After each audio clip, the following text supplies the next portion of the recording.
is Israel always levels up after every major world war.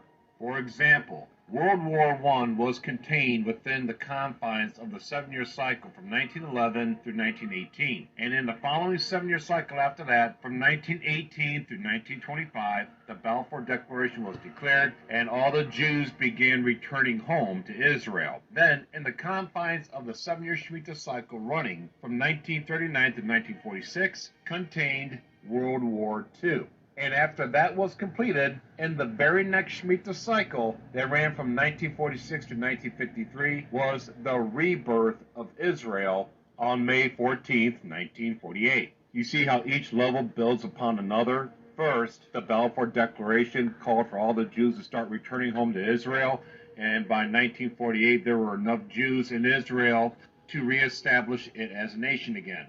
And as soon as the next 7-year cycle began after that, in 1953, that was the beginning of the first full 7-year Shemitah cycle since Israel was reborn as a nation.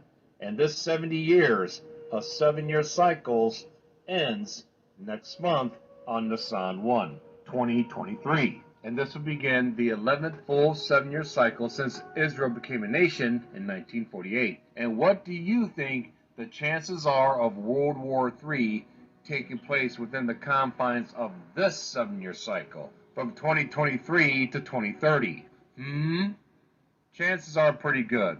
Consider this. 70 years has gone by since World War II. 70, the number of completion, the number of finished.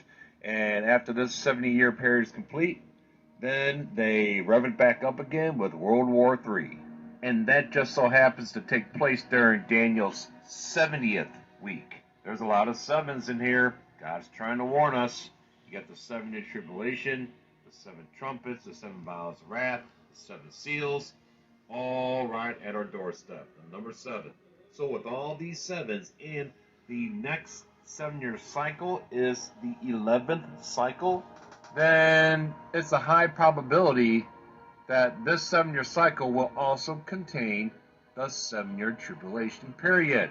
After all, it is the 11th cycle. Need I remind you with this chart right here, the number 11 means judgment, unrepentance, disorder, chaos, judgment for unrepentance. Read the book of Revelation. You will see these terms all over the place. These terms are the calling cards for Daniel's 70th week, the 7-year tribulation. This would mean the second